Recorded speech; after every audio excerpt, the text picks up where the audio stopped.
I received many comments asking to investigate the instances open-air canine sniffs were conducted in Buena Vista, Virginia. The following information was returned to me, and I will now share it with you. In the year 2018, they were unable to produce the total number of people pulled over. In the year of 2019, a total of 2,112 vehicles were pulled over inside Buena Vista, Virginia. Of the unknown number of citizens pulled over in 2018, BVPD performed an open-air sniff on 116 of them. Of these 2,112 pulled over in 2019, 108 of these stops resulted in an open-air sniff being performed around their car. Of the 116 in 2018, the canine open-air sniff alerted to the presence of illegal contraband 81 times. Of the 108 open-air sniffs in 2019, 87 of these vehicles produced an alert from the canine officer involved. Of the 81 actual searches in 2018, illegal contraband was discovered 49 times and charges were filed. Of those 87 actual searches in 2019, illegal contraband was discovered 44 times and charges were filed. So, let's break this down a little bit. If you were pulled over in BV in 2019, you had a roughly 5% chance of having the dog ran around your car, 1 out of every 20 vehicles. If the dog was ran around your vehicle in 2019, there was roughly 80% chance the dog would alert to illegal contraband.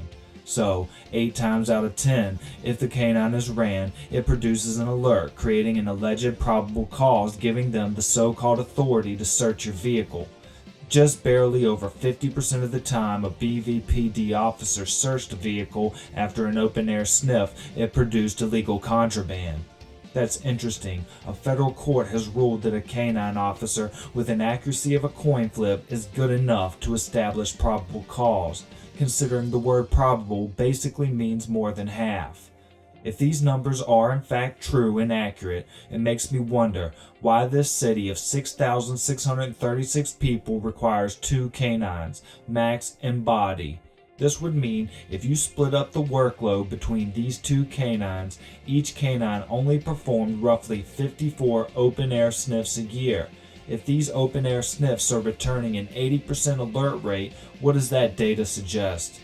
Police reporters would say that these officers are well trained to detect the presence of illegal activity, and the dog is used as confirmation to the fact. Critics like myself would say the dog is coaxed into an alert and that the handler is ultimately the only one that can determine if a dog alerts or not. They basically give themselves probable cause by saying their dog alerted, and you have no way to dispute it because they're the only ones trained to determine what an actual alert is. Either way, take this information with a grain of salt because there's no way to verify any of it, but this is what they provided me with.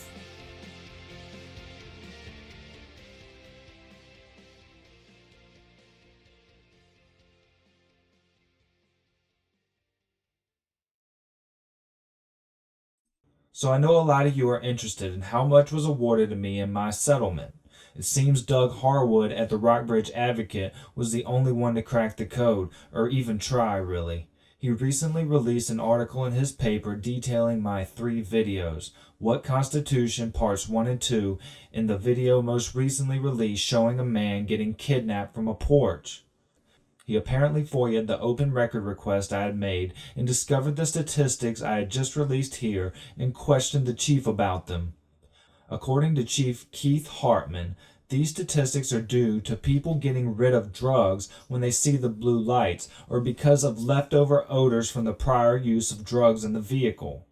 As you can see from the title of the article, my settlement was reached at $160,000.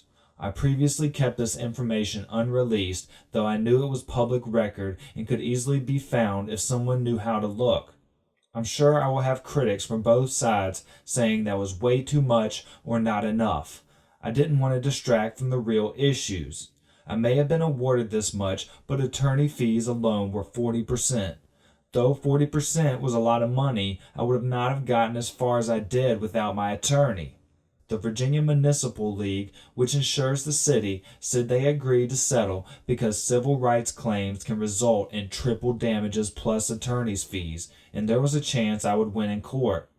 Chief Hartman says, because of my settlement, the league is setting up training courses for police, focusing on interactions with the public during tactical traffic stops, whatever that means. He is sending some of his officers to one this month. I wonder which ones.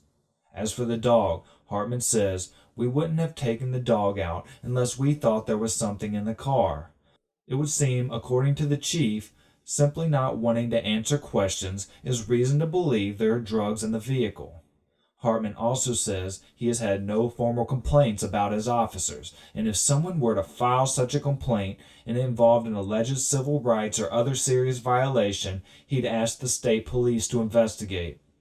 So at the end of the article, it is finished up with a quote from me from our phone interview.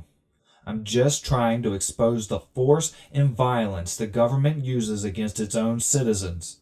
It's a problem in general. The police have become militarized. Now, I will detail my attempts to have Hogan and Harrison criminally charged.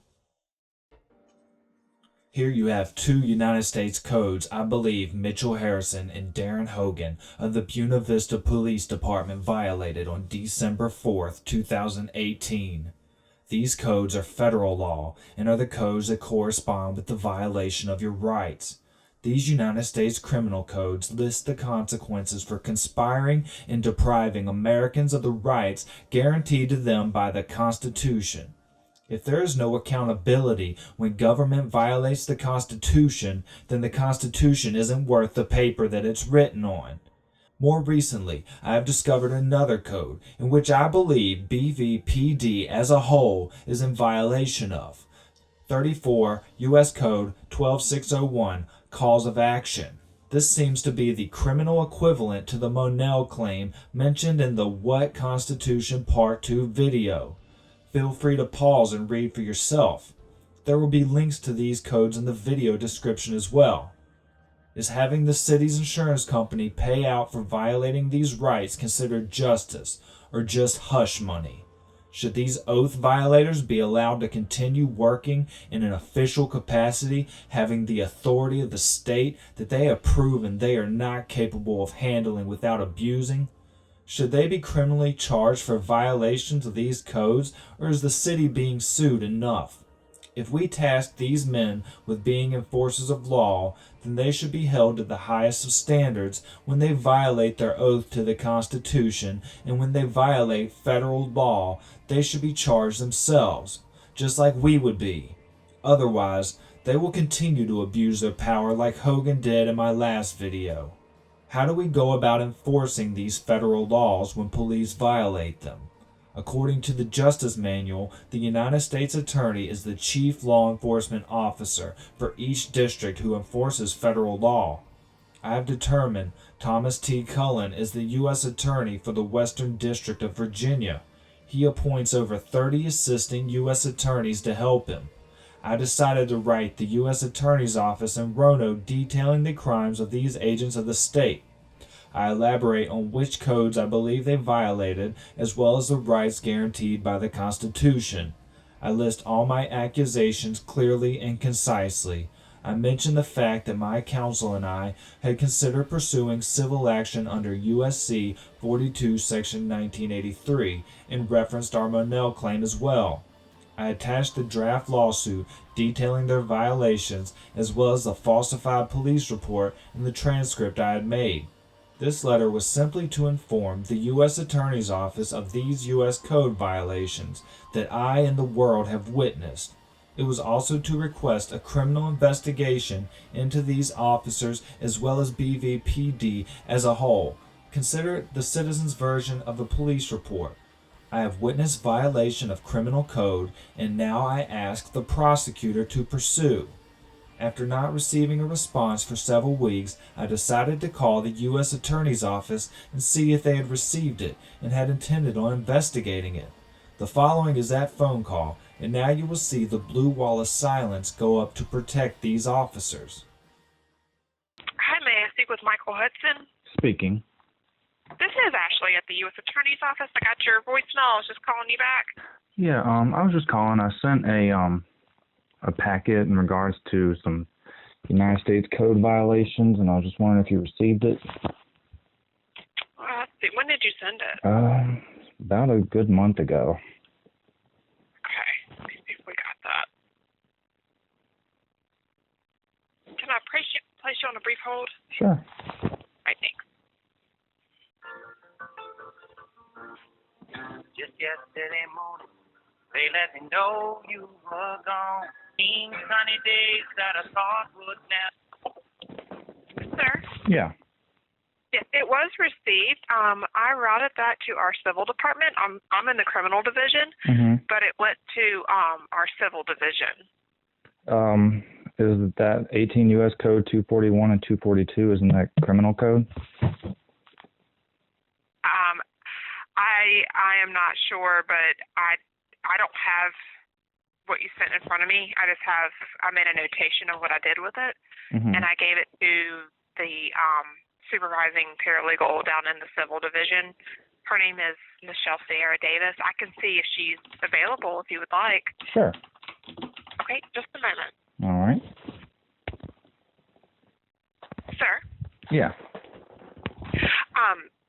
I did check with her, and we did receive it, but unfortunately, because we represent agency counsel, if you have any legal questions, you're going to need to contact your attorney because we can't speak with you about anything like that. I don't have any legal questions. I'm just submitting what I believe to be violations of the United States Code to this office because the United States Attorney's Office, from my understanding, is the only ones that really enforce United States Code. Yeah. Well, we did receive it, and I did, like I said, I did give it to the civil division. So do you have any other questions or? I guess my question is if there's any intention of pursuing it. No, that I don't know. I really don't know. Okay, I don't know. I'm trying to understand how to hold police officers accountable when they step out of line, and from all my research, everything points to your office is the only ones that can really enforce federal code. The best thing I know to tell you is just to contact your attorney because they would be the ones to be able to give you the advice about, what's worth pursuing and what's not. Unfortunately, we can't advise you as to that. Well, I didn't think that citizens could actually pursue criminal matters against. I'm not a prosecutor. That's kind of why I was throwing the ball into your court. Yeah, I'm just saying there's nothing I can really tell you. So you're going to need to contact an attorney for help with that. Okay. Okay, thank you. Thanks. Bye. Bye-bye. What you just heard was a clear deflection from the issue, pretending she didn't understand what I was requesting and forwarding it to the civil division. Then she was implying that I was asking for legal advice. These codes are criminal codes, and I was in no way asking for legal advice. I was simply requesting the review of my allegations by criminal investigators in the U.S. Attorney's Office and was stonewalled by the blue wall of silence. What could I possibly talk with an attorney about when it comes to filing criminal charges? When you report a crime by an average citizen, they don't want you to go to your private attorney. They want you to go to the law enforcement agency who has jurisdiction over the criminal code they had allegedly violated. You fill out a report so the law enforcement officer with authority to enforce that code, in this case the U.S. attorney, can go charge them. Who do you report a crime to when the police are the ones doing the violating? I thought I found my answer when I discovered the U.S. Attorney's Office supposedly enforces federal law. Apparently they only selectively enforce federal law. I've handed them an open and shut case, and it was simply swept under the rug in the civil division without a hint of investigating. I'm simply asking for a review of the allegations detailing criminal conduct with a plethora of supporting documentation and video evidence. If the U.S. Attorney's Office doesn't believe these officers' conduct is anything to be concerned about, then they should merely say so. Don't deflect away from holding public officials accountable by sending a criminal matter to the Civil Division. On the Department of Justice website right here it says, there is no right of action under these statutes. In other words, these are not the legal provisions under which you would file a lawsuit on your own. That proves right there, there's nothing a private attorney or I could do to pursue criminal charges against police who violate the Constitution. Other remedies I have recently discovered include filing a complaint alleging a violation of the federal criminal laws mentioned earlier to the Federal Bureau of Investigation or a written criminal complaint to the U.S. Department of Justice. I will be working on formulating my complaint to the agencies after the release of these videos to include 34 U.S. Code 12601 as well.